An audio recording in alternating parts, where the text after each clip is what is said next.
Hello. It is about sunrise here. The light in here is artificial, but I assure you the feeling in here is quite genuine.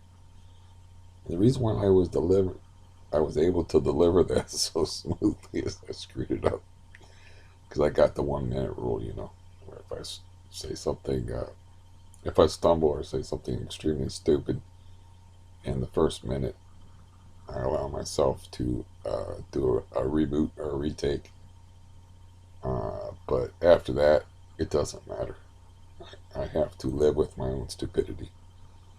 But I woke up at like a little bit after 3. I had an unusual nightmare, which I wouldn't even call it a nightmare, but I was driving a car. And of course, I've never driven a car in my life. And I usually wreck cars in my dreams and in reality. But, anyways, I jumped this car and landed by a childhood fishing spot because the road had a curve, and I landed into some like sticks and stuff, and the car was in flames. And somebody knocked on the window of the car, and it was some rich old lady busybody that was bothering me. But anyways, I was like, yeah, I'll just stay awake because today is the day that the doctor is supposed to come to my house, and I'm in an unusual situation because I really can't do anything about my level of stress. It's like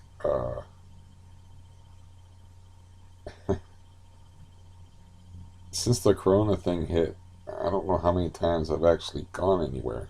I don't go anywhere. I don't have any friends that aren't extremely busy.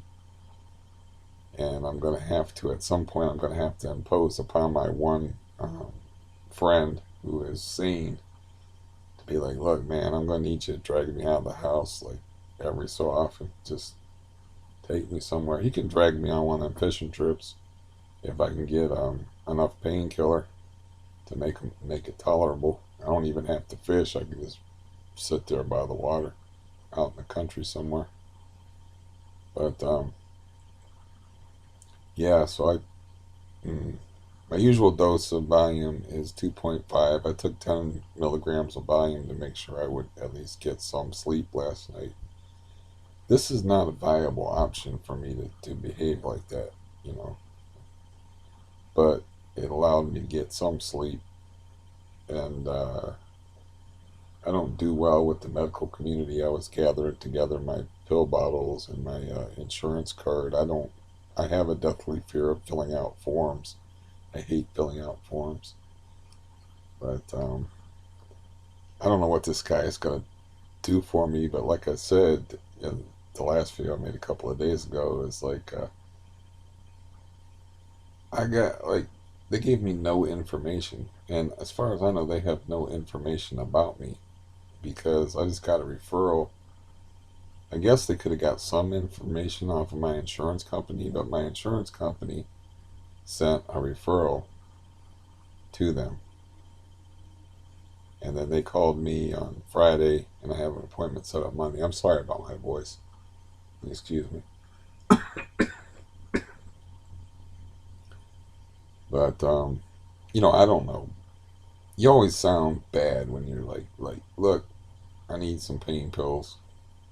You know, it never sounds good. Well, you have to understand, like, the way I grew up and the people that I deal with, asking for help generally doesn't work out very well. And then asking a doctor for like pain pills these days, that's you you can be labeled like drug seeking behavior, and it's like you're goddamn right I'm seeking drugs.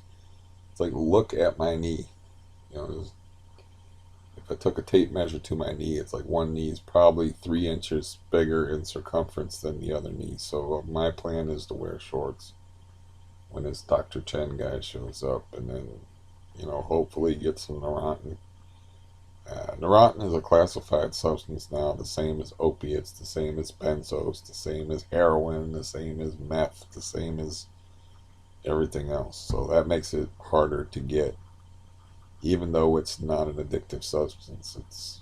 It was.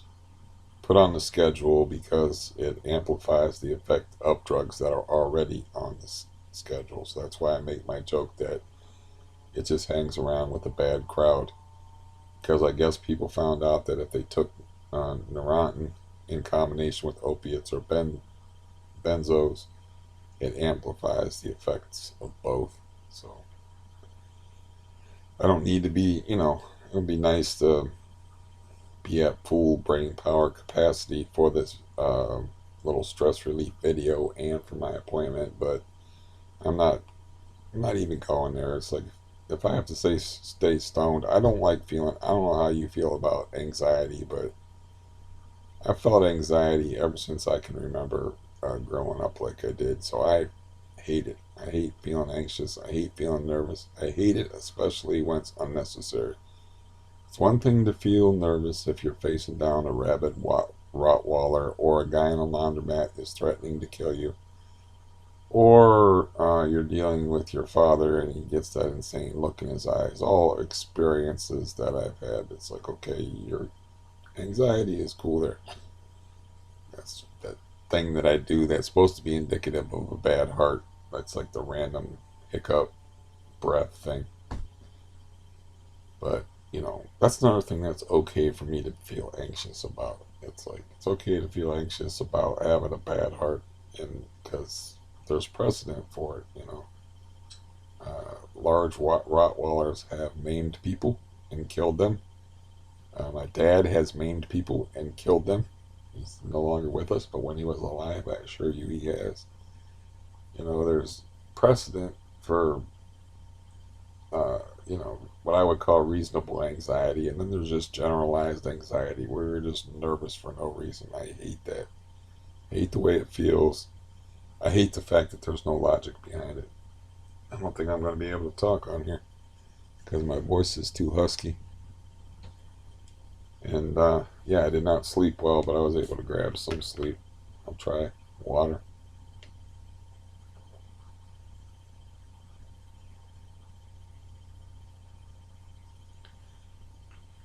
But yeah, with my leg like it is, I don't see any way to reduce my stress by getting outside. It's just, if you want anxiety, go outside and fall down and break your arm. You're going to have some anxiety.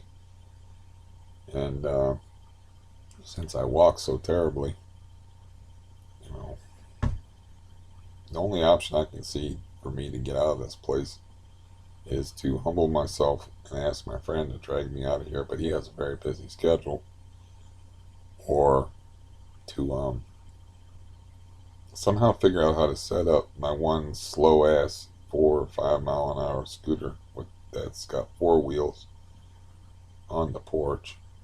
It's just too much bother to try to get it out of my apartment through the hallway, through the front door, down the ramp. You know, it's too much bother. But if I can just leave it on the porch and figure out some way to chain it up so nobody steals it, I can just leave it on the porch.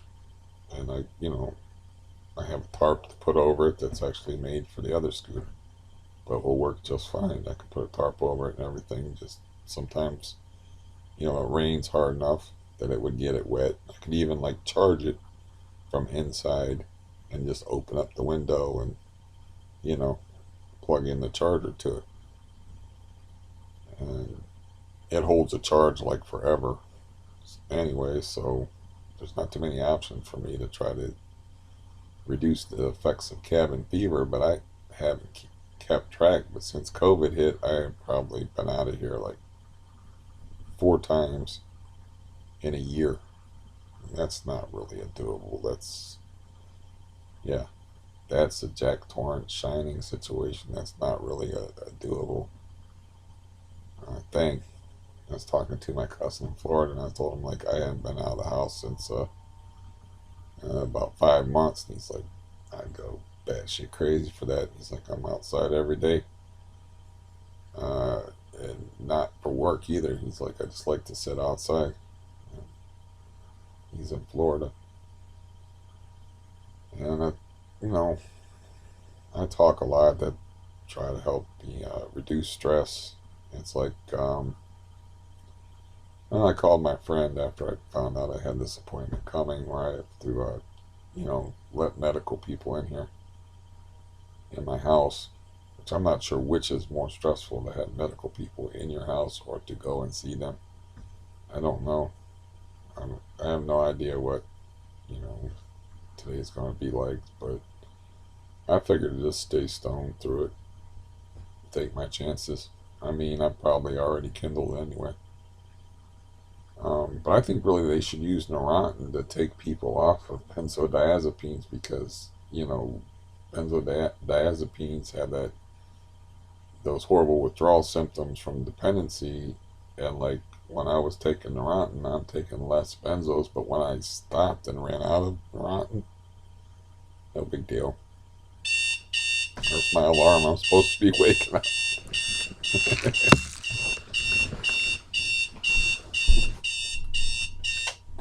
Okay.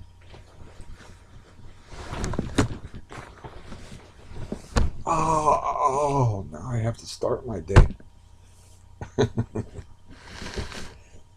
That's the kind of alarm that will make you jump out of bed and grab it. Yeah, I can't have an alarm beside me. I have to have it where I get out of bed and stand on my bad leg. Okay, I wonder what my pulse rate is just from jumping up. But yeah, this is no way. This isn't a doable life, so I have to find some kind of option to make it a doable life to where I can stand it. I'm like worried about my heart all the time. I'm trapped inside. I can't walk. My legs bent the wrong way. I got the benzo thing to worry about. There's just too much shit going on. Okay, I'm breathing weird, but my pulse is cool. It's just like 81. That's no biggie. I didn't take any blood pressure to knock it down either. Any metoprolol blood pressure pill. Um, yeah, I'm just waiting on a knee operation because I figure that's the only thing they can do for my knee. And the longer they wait, the more deformed my knee's gonna get, the weaker my leg's gonna get, the worse my heart, the worse everything's gonna get. So it's like, cut me, Mick, cut me. So quit fucking around about it. You know, just waiting on it all the time. My ankle is still swollen from the other day too, and like I'll mention that maybe to the doctor. Like when I was going to Dr. Jailbird, he gave me like oral steroids because he said we can shoot up your knee with cortisone, but that doesn't work for an ankle like that. Uh, so I'm going to give you oral steroids, and I took oral steroids, and the swelling went down in my ankle and in my knee. So I don't know what this guy is even going to do for me, or he might run out of here screaming and be like, this guy's too fucked up, man. I don't even want to be anywhere near him. His last doctor's in jail. And it's like, I didn't have anything to do with that, man. It wasn't a suit from me. He didn't make me this way. That had to do with his own sexual deviancy. Didn't have anything to do with me at all. So, I wasn't the person that he abused. So, yeah. Now my nose is going to bother me. Everything gets on my nerves, too. I mean, I would like to go back to where every single thing didn't bother me, but when you're in a lot of pain, that's just the way it is. And I got the cabin fever shit on top of it. I'm just trying to hang in there until things become tolerable. I'm thinking like maybe if I can get some gabapentin, I can load up on gabapentin and like go fishing uh, with my friend and my brother, and get out of the house. There's also like a feeling of helplessness that does not help your anxiety too when you can't walk right, you can't do things for yourself, and you're relying on other people. You're having aid workers come in here and do stuff for you, and you're at their mercy. And you know, So, but yeah, the whole anxiety is a horrible thing for people that are unfamiliar with it. And I've always had it. It's just because of the way I grew up, and because of my father and the household I grew up in, and it made school torture. It made getting to sleep at night before school, many sleepless nights before school, torture. Uh, Things like getting up and talking. Imagine me being shy about talking, getting up in front of class talking, or talking in front of people in school. Yeah, it was just a horrible prospect.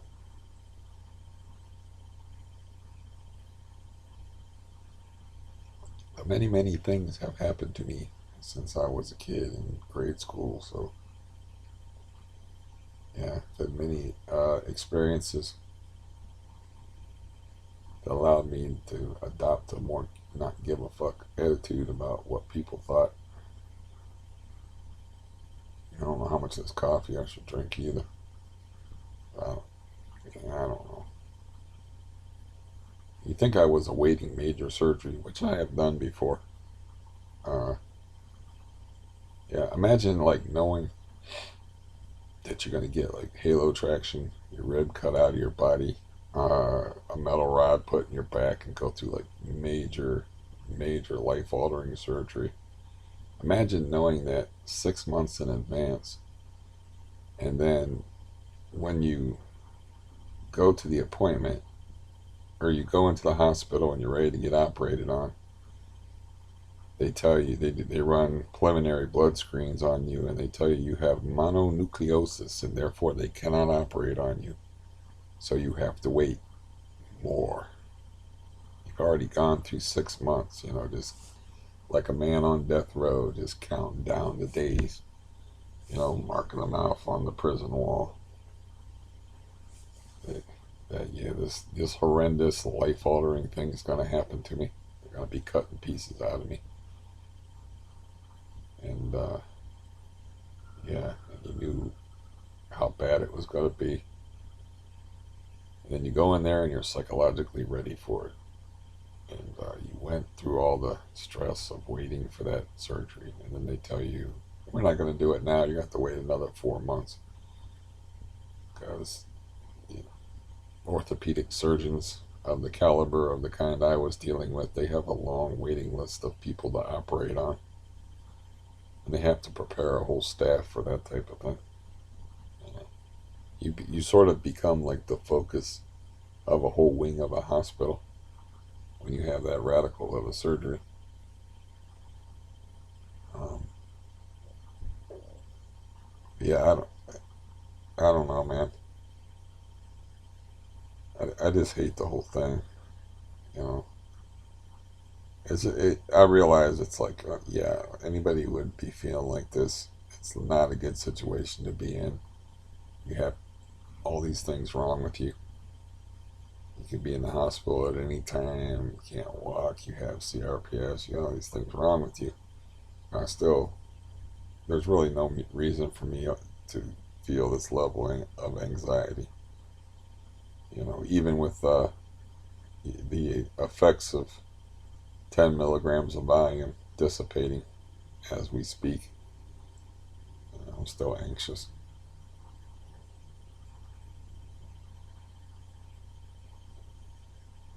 So I thought it'd be on here and I thought it might help a little bit. Um, yeah, I wish I would have slept until that alarm woke up. Because I have to be on call today. I don't have a definite time for when this guy is going to show up. And it occurs to me that he might not show up at all. There might be like, he might be like, well, they can't make it today. Because they told me they would call me today and let me know um, when the doctor would get here. They didn't set a time, which, I guess they're going to people's houses. They can't keep it the same kind of schedule as they can keep if, you're coming to see them.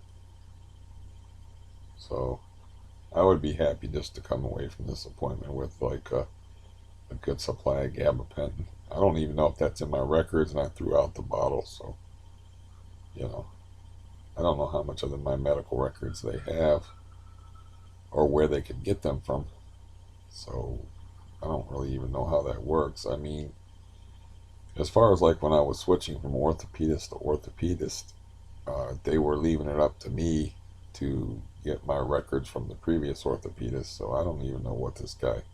Like I said, he might run out of here screaming like, "No, this is a guy we don't want to treat," which is an experience I've had a few times. Uh, so I don't know how much he knows about me. I'm not. I decided not to like go through my medical history and write it all down and stuff. Just let him ask the questions. I thought that would either save time or like if I drew a blank about something just because of nerves, if I wrote it all down and he could just read it. I don't know what questions he's going to ask me, or I just want to focus on the knee. So, if he wants to go into my whole medical history and stuff, I'll show him the medications and he'll infer from those that, yeah, this dude's got a heart issue. And as far as like wearing a shirt, I haven't worn a shirt for like months, so I haven't practiced doing that. I didn't think I'd get an instant appointment, so I haven't practiced wearing a shirt. I realize this is a skill that many of you may take for granted, but yeah, it's a difficult thing for me. I have to take a ace bandage and wrap up my middle section like it was like I was a basketball wrapping up a tendonitis afflicted knee, like a basketball player. I almost got it right. Um, that would be the 10 milligrams of Valium and the nerves. And yeah, I really hate birds. So far, so good with the people upstairs, though. You know, I've only heard them having sex twice. That's cool. They're not that, don't seem to be into anything too freaky. So that's good, too. I don't like to hear that rough sex shit.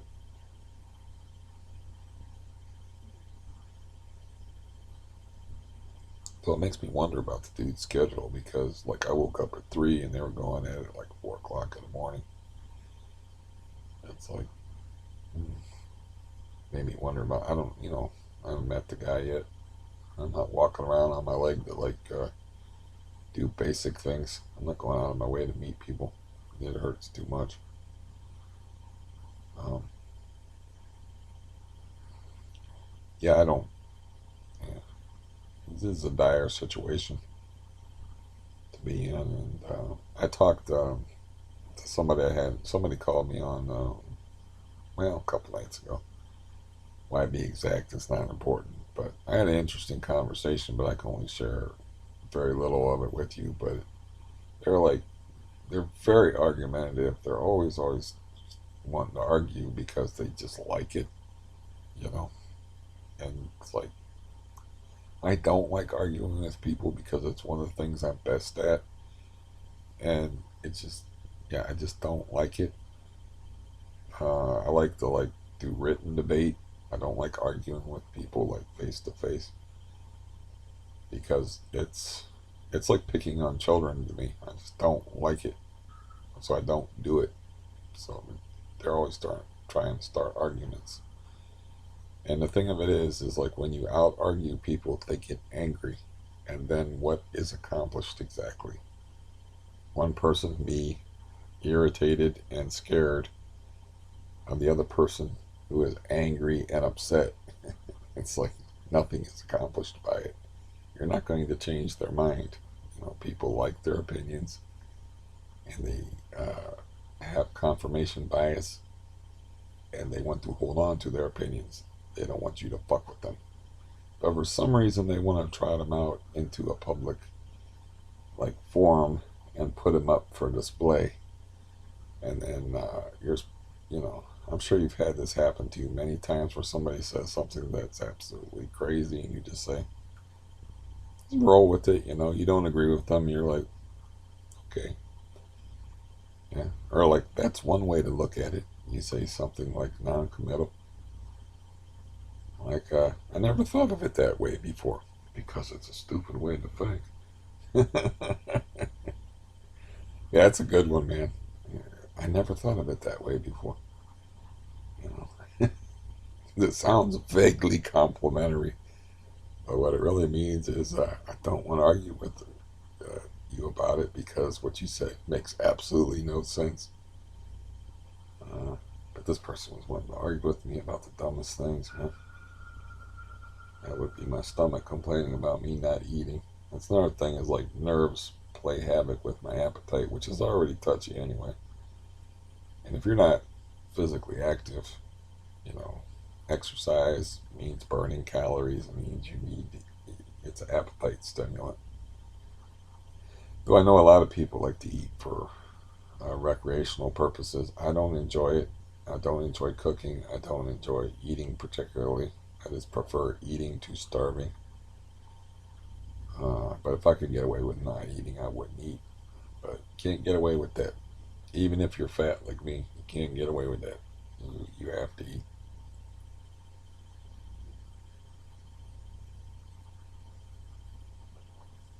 So, anyways, this is like for an example of what talking to this person is like. It's like, so I'm just bringing it up is because I think it's a fun conversational thing. I'm mentioning the fact that the dude upstairs supposedly found some money in the hallway and was trying to find out who it belonged to. And everybody I told that story to, the three or four people I told that to, say, oh, he's an honest dude. Now, I have a devious mind, and having lived here, I'm familiar with devious people, but I'm like, maybe that's a way for that guy to meet the neighbors, an excuse for him to knock on people's doors and ingratiate himself with those people, and all it is a $10 investment. Meaning, like maybe he's got $10 and he's like, yeah, I can get in good with these people right off the bat by like saying I found this in the hallway, and that'll make people think that I'm honest, and it'll give me a chance to meet these people that I have to share with the building, this building with, and get on their good side, like right off the bat, by putting $10 in their pocket, and it's not $10, not much money to me. I don't know how much he found, but yeah. So I'm telling this argumentative person about the $10, and I was like, it's kind of stupid if you think about it anyway. If you find loose money, it's like, can you describe said money? And it's green and it has old white men's faces on it. That's it. It doesn't make any sense. I guess you could like uh, have an amount and say like I found $35 in the hallway, and say have the person guess, identify the money by like did you lose some money in the hallway? How much? And then if they guess right, like a jar of jelly beans, then they get the money. So uh, I made a joke about like she's like, well, that happens at work a lot where people like return money because you don't want to get on the bad side of your coworkers. And I'm like, do people ever like play the lottery and just like say, yeah, I lost like $55, but I don't know where I lost it, if it was at work or where it was. And then the person would be like, oh, it's, $30. So, it's not the 55 you're talking about. She's like, people would never do that because, that your coworkers would know that you're trying to run a scam and you have to get along with your coworkers. I'm like, okay. And she's like, besides, you always know how much money you lost. I'm like, okay, have you ever like had that pleasant surprise where you found money that you didn't know you lost? Like where like it's in a shirt or a coat pocket and you're like, oh, here's $10 that I forgot from it. Here's change from a store. Here's $12, we'll say, that I forgot to take out of my pocket, and I haven't worn this jacket since I bought whatever. Here's the receipt, for it and everything. You never lost money and not even known it, let alone know how much money it is. She goes, that's different. That's in your clothes. You know, that happens all the time. But if you lost money somewhere else, you would know exactly how much it was. And I was, oh, okay, yeah. First of all, if you lose money and you don't know that you lost money, chances are you don't know how much you lost because you don't even know that you lost it. And then if you realize that, hey, this money is missing, it's like, do you know exactly how much money you have on you at all times, especially if you make like $30 an hour and it's not that much money?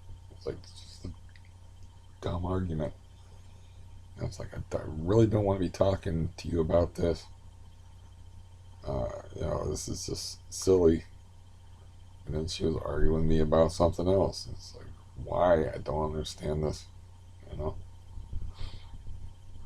Oh, yeah, this is just weird, but I brought up, like, I forget what she was talking about, but I prefaced what I said, but I said, this is kind of other side of the fence for you, meaning that it's about men and not women. But I was like, what used to irritate me is when you're in a bar somewhere and this woman starts paying attention to you and it has nothing to do with you, but the skank is trying to make her boyfriend jealous or get you in a fight with her boyfriend for her entertainment and or sexual excitement. And she's like, wait a minute, you know, it's like I don't do that. And I'm like, I didn't say that you do that. And I said, I hope you would think that I have a higher opinion of you than to think that you're some skank in a bar that is trying to start fights between two dudes for her own entertainment. And it's like, why would I ever say that? It's like, why would I ever accuse you of having done that? First of all, I've never hung out in bars with you. The only time I can only think of like one time ever that I was in a place that served alcohol with this person, and it's like I had to explain to her. It's like, no, you. When I said you, it's the other side of the fence. I meant that it was a thing that men have to be worried about because I was explaining that would happen a lot. It's like you have this. It happened to me in a movie theater. There was this girl kicking the back of my seat. And I look behind me, and she's looking me dead in the eye, kicking the back of my seat, like, say something, say something. I look over, and, clearly due to their proximity and the fact that the dude had his arm around her shoulder, and then the guy was watching the movie, that it was probably her boyfriend. And I was like, man, I'm way too high to deal with this right now. And besides that, there are three other dudes with me that are at least as big as me or bigger. And it's like if I get in a fight with this dude, I'm either gonna beat his ass myself or he's gonna start to beat my ass, and my three friends gotta jump in and stomp the living shit out of this poor motherfucker who's dumb enough to be hooked up with this stupid chair kicking bitch. So it's just like something that happens. It happened to me even when I was fishing. I was fishing with my friend, and this woman's like paying all this attention to me. And my friend was like, she likes you or something. I'm like, no, she didn't. It had nothing to do with her liking me. It's like her man was on the other side of her fishing. This was at the Sandusky River. There's a lot of people fishing there.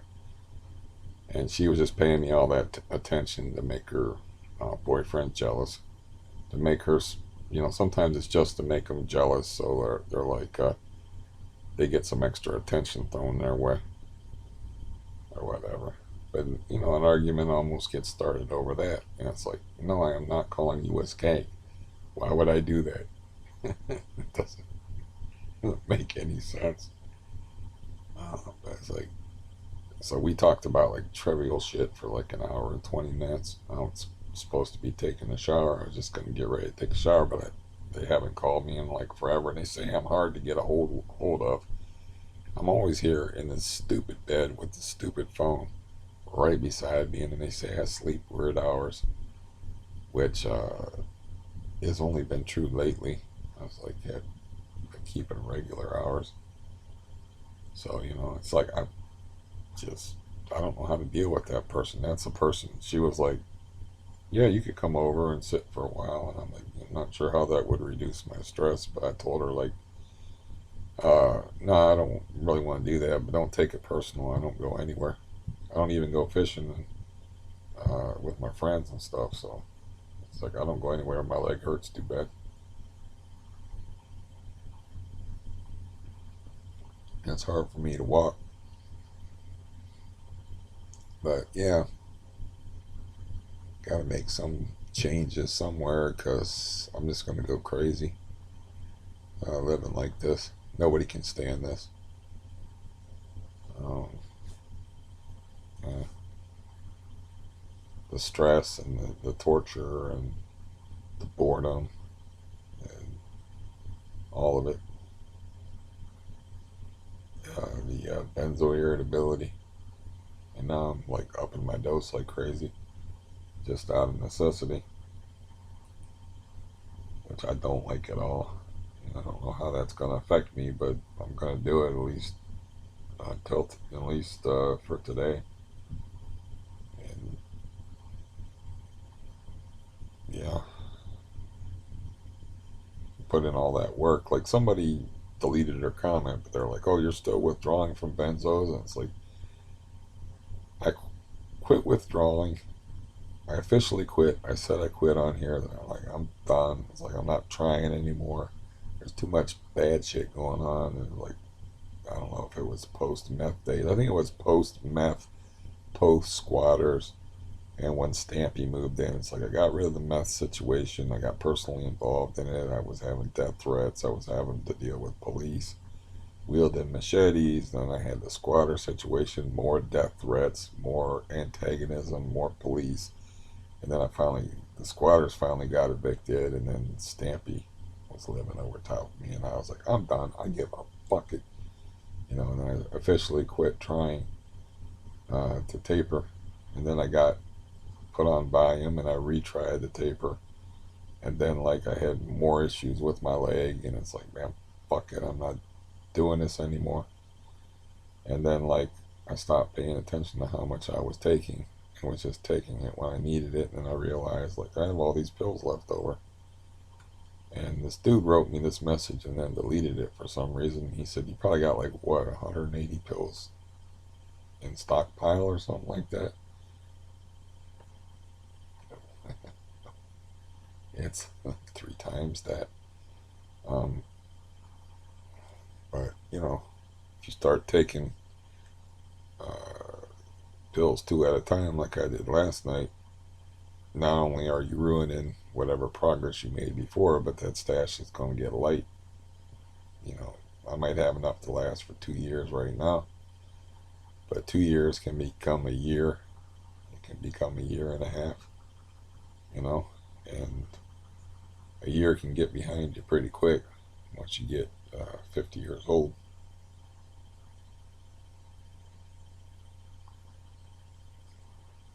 So around 8 o'clock, I imagine that's when offices open up.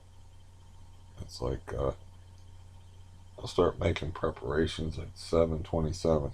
Sun's up. Well, the sun's not up yet because it's cloudy. It may be up, it may not be up, but it's bright outside.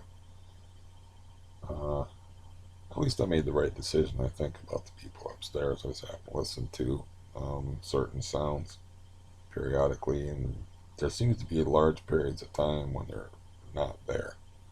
That's all I was asking for, because Stampy was always home. She was living off the government dole like me, so she was like always home and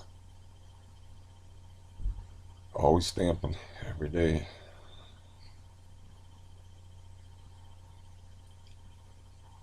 Mm.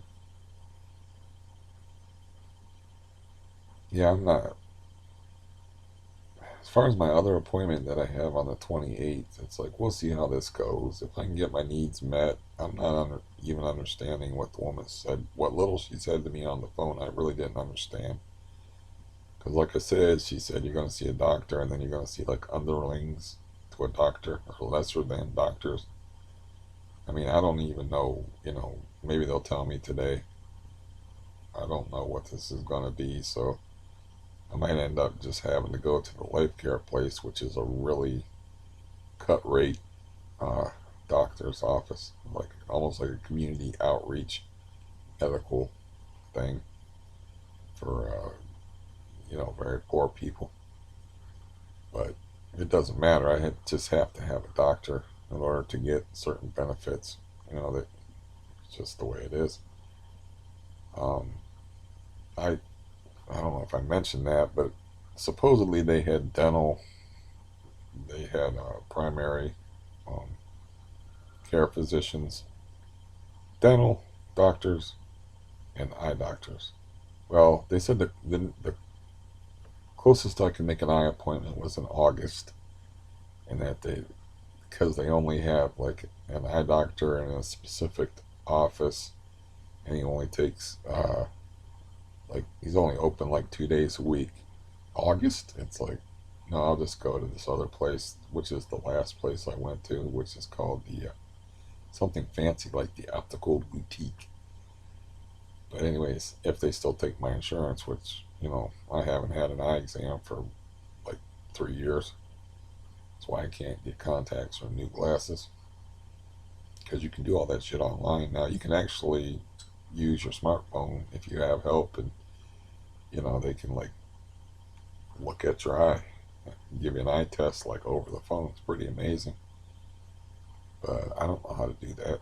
I don't have anybody here to help me do that. I think you need somebody to help you do that. I don't know. I heard that the person I talked to on the phone that's really argumentative. I heard from another person that that's how they get their eye exams is over their smartphone. It's pretty crazy sounding to an older feller like myself.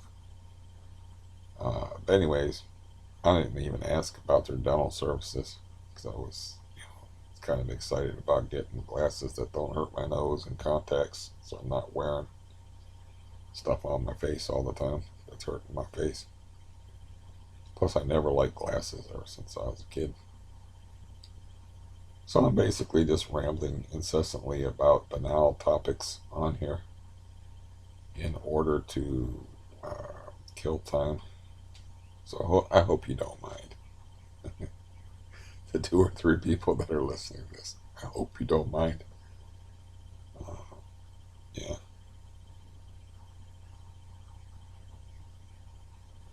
I think I was just talking on here Saturday and it's Monday. So, yeah. I talked on the phone a lot yesterday, and um, I talked to the dude in Florida, and I talked to my brother. And my brother's been in a pretty good mood lately. But if I can get my leg in some kind of reasonable, tolerable condition, I don't know if that's ever going to happen without surgery. But say I get some steroids on my leg, and it takes down the swelling and knocks back the pain. I can. I see. I have to ask for help. I'm not really good at that, but I can like ask my friend because he knows a guy that has one of them trailers that you'll see lawn care people use, and we could strap my fast scooter and leave it in my brother's house, like outside, and yeah, he could take care of it for me, and then if my leg's good enough, then I can travel over there on the SARTA bus and I can ride it around his neighborhood, and that would be some place for me to go. Um, but using SARTA is just an enormous pain in the ass because they have like it's hard to schedule trips on there, and they have like windows that they don't always hit. It's like yeah, I hate using SARTA, and yeah, that's something that I could do. At some point, I'm going to have to impose myself on other people, and like I said, that just doesn't work out for me very well, you know. And I don't like bothering people anyway, but that's caused a lot of conflict. Is like that I need help, like the nonsense with the $1,600 in food stamps that could be cash, but nobody will help me do it. I asked and they refused to do it just because they didn't want to. Like, okay, thanks, bro. Appreciate that. Uh, then I got to get resentful over it if it's somebody that I've helped in the past. And I don't, I'm too prideful.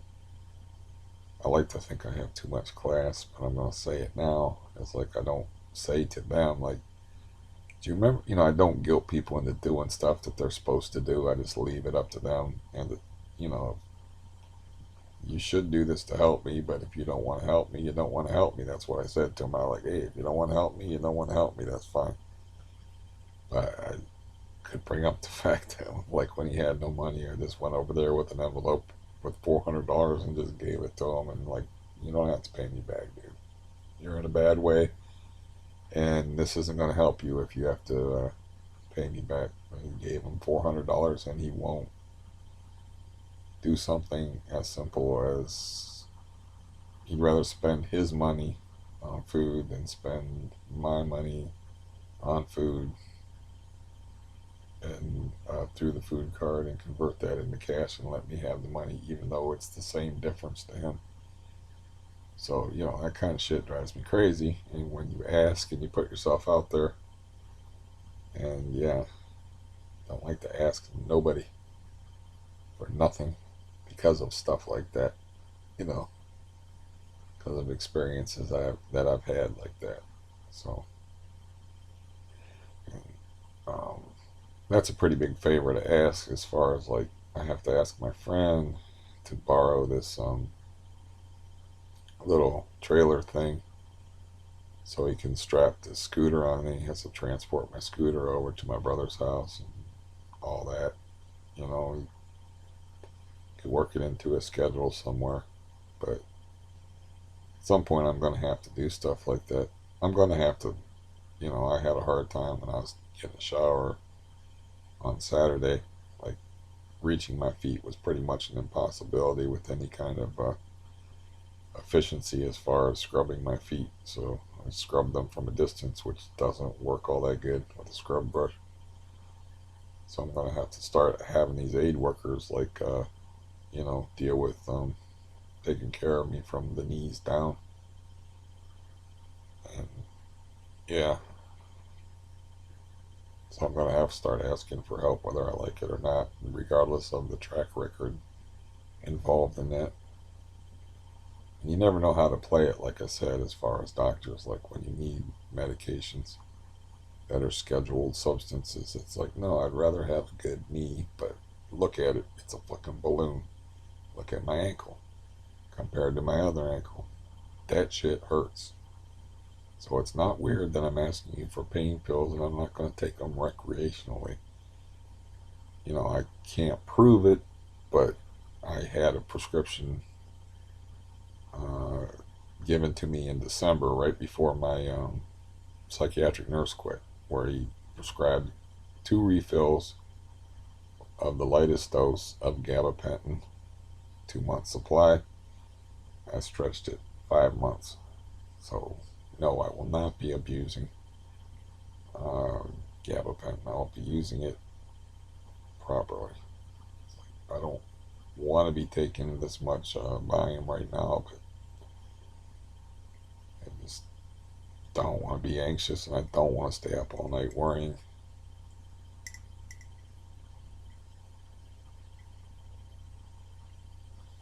And I've had people accuse me of that, of course. Anytime you put yourself out there and you speak about things like this publicly, they're like, oh, you're just using this as an excuse to get attention. Yeah, I get like 20 to 40 views tops.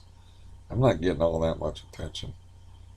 Or like, one guy's like, if you want to take Valium, just take Valium. You should have been off the stuff by now. I'm tired of seeing you on here. I'm like, nobody's asking you to see me. I don't care.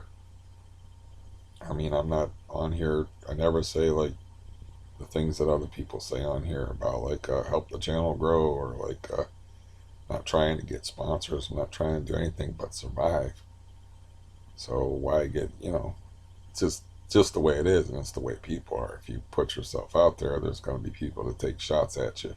You know, like when they used to parade people through the square in carts, and everybody's got their tomatoes and throwing tomatoes at people. Like in old medieval shows, you'll see that. Everybody gets out there rotten. You know, that's why that site's called Rotten Tomatoes. Everybody gets out there rotten fruit and takes a shot at you because it's fun. You know, that's the thing about anonymity on the computer is you can get away with that shit. You're not going to say that stuff to me to my face, but you can say whatever you want to somebody on the computer. You can't do nothing about it. Now, in my case, I can probably be easily tracked down because you know my name, you know the city I live in. If you want to do that foolishness, you can. I wouldn't recommend it. It's like I said, I come from a bad lot. So when I heard that somebody with my name was shot to death by U.S. Marshals in a shootout, I'm like, he's probably related to me. I still think he's related to me, frankly. I was talking to my cousin about it, and he's like, yeah, when you got like, you know, I said in the other video erroneously that I have 13 aunts and uncles, including my father, which of course makes no sense at all. But I had 12 aunts and uncles on the bad side of the family. And you take 12, and they have so many kids, and then those kids have so many kids. That means I have cousins upon second cousins upon third cousins. The Douglas Barton guy looks like he could be related to me. So, you know, I'm still not convinced he's not related to me in some way. He lives in Ohio. He doesn't live in my county, but he lives in a county that rhymes with my county. You know, he lives in some place called Bethel Township, where he had lived there before the U.S. Marshal shot him down, the Raylan Givens crew. Uh, Great show, Justified. Always glad to give it a free plug. Timothy Oliphant. Um, so, you know, I'm not completely anonymous on here, but the people that are free to take shots at me are. And plus, if you come here and kill me, you're just going to be doing me a favor anyway, because I don't really enjoy life much anyway right now, so I don't care. Plus, it will give me an excuse to vent a little bit. I just really don't care. Um, yeah. I am not unfamiliar with violence. You know, push came to shove with the meth heads, I won. So, you know, and I am not stupid either when it comes to outwitting criminals and whatnot. I accomplished that. I didn't get no badge. I didn't get no commendation from the city. I did get a thank you from the neighbor over here, but I'm responsible for driving the meth trade out of here, you know, or the meth trash out of here. It's like, yeah, the police did the job as far as shutting down the cookhouse, but that did not get rid of the meth contingent, and they could have still cooked somewhere and sold out of here. But I made sure they got the fuck out of here by hounding my landlord into evicting them, and then they squatted, and they knew that I was the cause of, you know, their problems, so to speak. So they were threatening me through the window when I'm drinking my morning coffee and shit. So I'm not unfamiliar with conflict and whatnot. I'm glad I didn't have to kill nobody with that machete, but you know, I grew up around violence, and you know, I'm not a shrinking violet when it comes to it. I don't like it. I think it's stupid, but I'm not unfamiliar with it.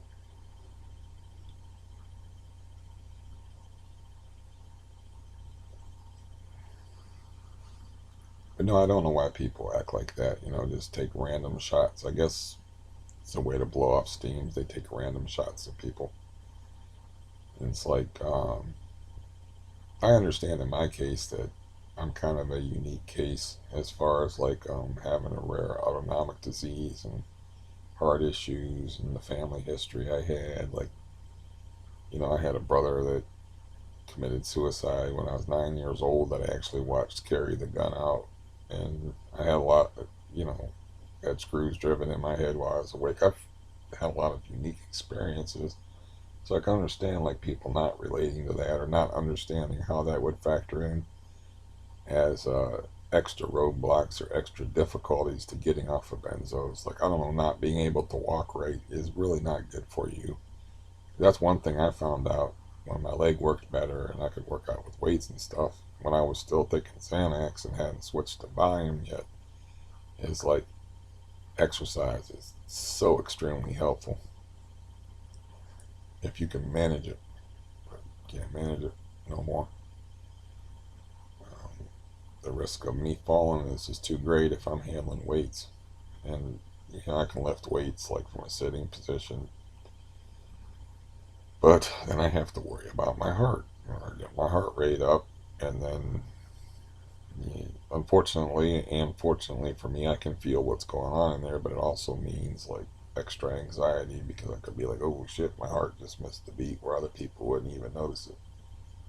My dad spent months in arrhythmia and had no idea until he went into the doctor because he didn't have that in tune, or that he wasn't that in touch with what was going on inside his chest like me. Like, I can tell when my heart is over 90. I'll just check with the thing and I'll be like, yeah, 93. I'm not surprised because I can feel that uncomfortableness. Um, yeah, what do you do in a situation like this except for hang in there and hope things get better as long as you can? And then when you can't hang in there anymore, it's time to go. You know, you just keep trying. I've been trying for years and years and years. Now I've been on a downward slide for about 7 years minimum. So, you just keep trying, keep hanging in there, and, you know, see how things go. See if, like, at some point something happens where it turns the tide, and then you, instead of like your little graph, instead of the arrow going down like this, it starts to go back up. And for I'm not exactly sure what the purpose of my existence is, except for like, you know, it would hurt my brother if I left, and I don't really, I don't think it would affect my friend that much, frankly, because he knows thousands of people. But my brother is like me; he doesn't know a whole lot of people, and he doesn't really trust me all that much, and he doesn't help me out, perhaps in the way that he should. But um, yeah, I don't know. I got like that loyalty thing, or like I know what it would do to him, and I don't want to do that, so I hang around. And I hang around because I'm mostly like at peace with myself, except for I have issues stemming from childhood with anxiety, and I have a billion physical issues. But like, they asked me the question, do you get lonely? I'm like, no, not really. I really don't get lonely. I realize that life is more interesting with people around to annoy you and to get involved in nonsense with other people and stuff. But no, I don't really get lonely because I'm kind of at peace with myself and I don't mind being alone. And yeah, it's just so if I can just get out of pain, I'm fine. I'm fine with the monastic ascetic lifestyle of having very little and being alone. It's just not a big deal to me. Just because I'm largely at peace. It's just, like I said, I've got generalized anxiety from growing up in a house with a maniac and not knowing what to expect from minute to minute, hour to hour, day to day. I'm not exactly sure My dad did obviously never had any psychiatry or anything like that, but I'm not even sure what you would label him as. Uh, Borderline personality. Um, I don't know. Sociopath. I don't know what you would call him. Maybe psychopath. I don't know.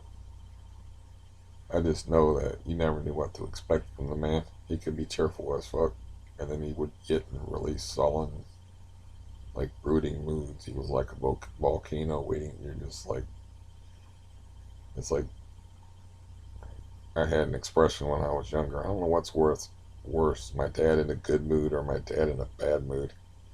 See, in his good mood, it was kind of frightening, and he would want you to be involved in things. He wants you to do things, and he have projects. Maybe he was a manic depressive. I don't know what the hell his deal was, but it was like it was frightening, and he had like a whole bunch of vitality and energy and stuff like that. But other times he would be sullen and not in a good mood, and that wasn't enjoyable either. So you're waiting, you're waiting to get yelled at. I don't remember being hit all that much. It was just the threat of it was there. You knew you were dealing with somebody that had killed people and um, put people in the hospital. It was like incredibly strong. And he's incredibly strong because he was put in a child, he was born in 1933, so he was used for child labor in single digits. So that grows a whole another kind of, that's not like a weightlifting going to the gym type strength. That's like, that's during his formative years. He's like baling hay and shit and like raking and mucking barns and doing all kind of like farm work. And he just grew up that way, so he's always like crazy strong for his size. He's like 5'11". I don't know, somewhere between 180 and 200 pounds. And I keep forgetting, but I got a couple of stamps. I should try to get some pictures uh, from my childhood. But yeah, when he was 55, I remember that picture of him when I was helping him chop up a tree that got blown over by the wind in the backyard. And he's got his arms stretched out, and he had some scary looking arms on him for somebody 55 years old.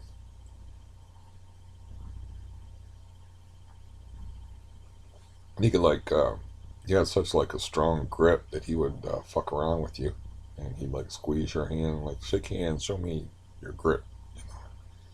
And you knew he wasn't squeezing full strength. He would just squeeze because he'd be in a good mood. He didn't want to, break your hand or anything like that. But he'd just squeeze your hand, and you knew he was doing like 40%, and it was like your hand was getting folded up like an accordion.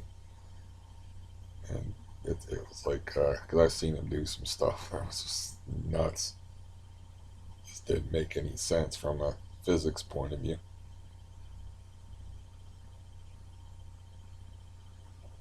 So when you know that somebody's capable of like, I don't know, carrying 3 bundles of shingles on their shoulder up a ladder, um, yeah. The one thing I remember specifically is I was not a weakling and not small, and there was a box that had a bunch of like machinery parts in it and stuff, and it was like one of the heavy industrial strength cardboard boxes, and it was in the back of the truck, and I was trying to pull it out of the truck, and I was struggling, and he was like, hurry up with that already, man. And he like got irritated with me, and he just reached in and grabbed it like there was bunnies in it or something, and just pulled it back like it was nothing. I was like, shit. And at that time I was not, yeah, I was a big kid, and I was not a weakling. And I was like, man, that's just crazy. That's not right at all. I couldn't budge that box. He just moved it like it had air in it. So I see that shit all the time.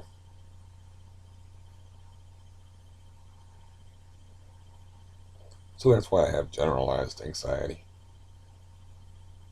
Is growing up with that. Like I said, it wasn't like I got smacked around or beat all the time. I mean, I got hit a few times that I remember. Um, it was just the threat of it, you know. I saw him like punch a door off of its frame.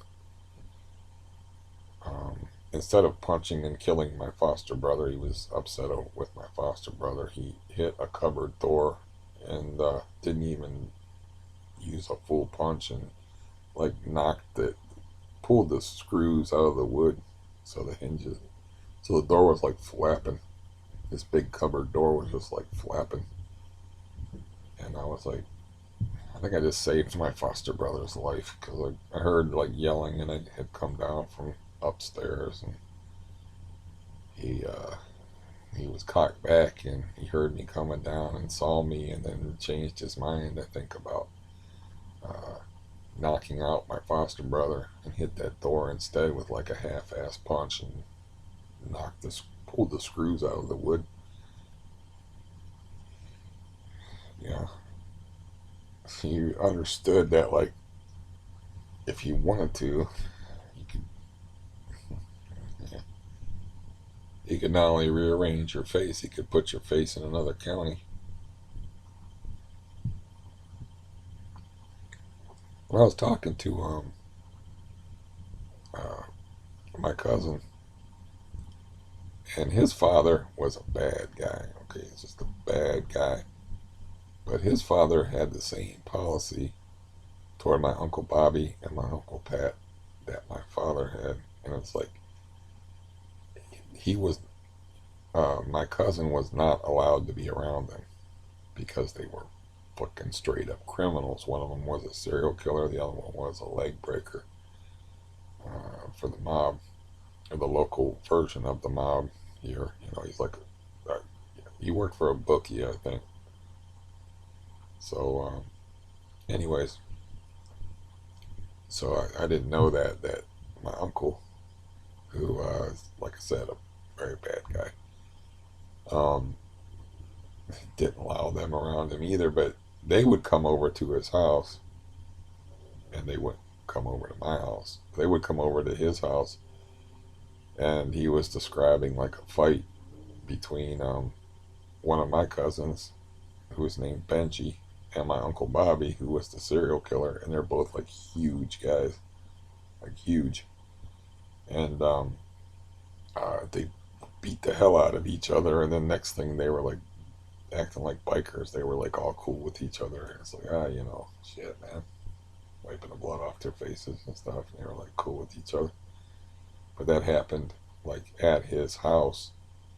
And one time, my uncle Bobby, the serial killer, went to their house and he stole a truck and he wanted to store it on my uncle's property, the one that's not a nice guy. And my uncle didn't want no part of it, but uh, his brother, my uncle Bobby, threatened to kill him and his whole family. You know, he threatened his whole family. He didn't have any choice in the matter, so he had like a stolen truck with some goods in it stashed on his property for a while. So he found that preferable to having to deal with his brother, the murderer. His brother is also uh, the guy that um, my foster brother's father got woke up in the middle of the night by him, and he's like, "I need your help." And he had a guy in his trunk rolled up in a carpet, and they threw the dead body off of a cliff in California. So, you know, I don't know what that has to do with anything of what I was talking about, but I should probably get off here instead of just rambling endlessly with, you know, probably 50 to 75% repeats. It's just I was talking to uh, my cousin yesterday, the guy that, you know, shot somebody with hollow point um, 30-30 bullets when he was 12 years old and shot the airplane and stuff about. And it surprised me that his dad had the same policy of my dad. Is like, Bobby and Pat are persona non grata. I don't want you to hang around with them, but they would still come over there from time to time and my uncle could not stop him, but apparently my dad, I never met the serial killer uncle. Uh, and the only time I saw the leg breaker uncle was when my dad had a heart attack and he visited him in the hospital. But my dad apparently told them that if they ever came around there, he would just kill them. So that's why they didn't come around. But they weren't afraid of my, uh, I'm not going to say his name, but they weren't afraid of my other uncle in the same way, so they would come around. And that's that's the first time I heard about uh, Benji, who's no longer with us, and my uncle Bobby getting in that fight. Because Benji was the guy that was so big that um, my 6 foot brother like took his ring off his finger and put it in his thumb, and it was like a hula hoop on his thumb. The guy's hands were so big. He was such a big dude. And it's like I was talking about um, Kirk Barton, who played for Ohio State. Well, his father was also named Kirk, so he was Kirk Jr. His father was 6'8".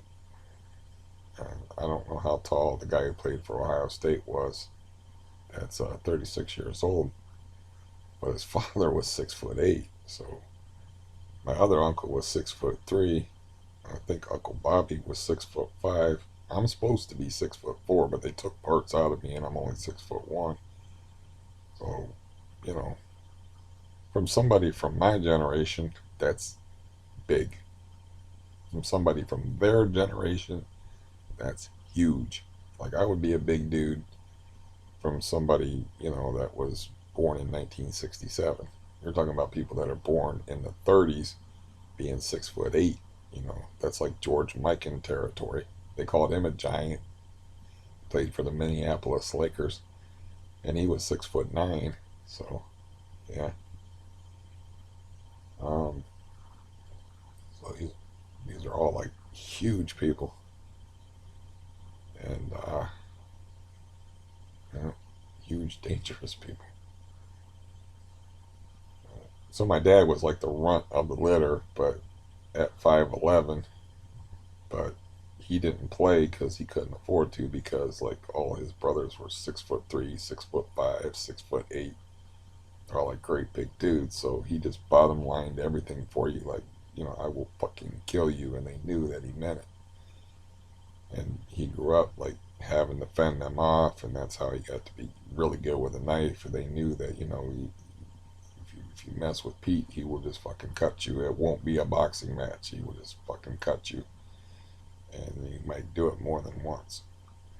So that's why he took up the knife at a very young age, is to defend himself from his psychotic brothers.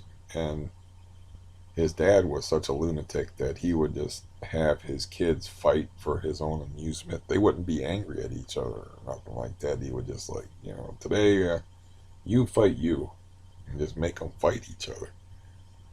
A serious fight, like just for, you know, it'll toughen you up type things. So, very sick person. I don't really know all that much about my grandfather, and I don't want to know. What I know is bad enough. I don't really want to know that much about him. So, uh, yeah.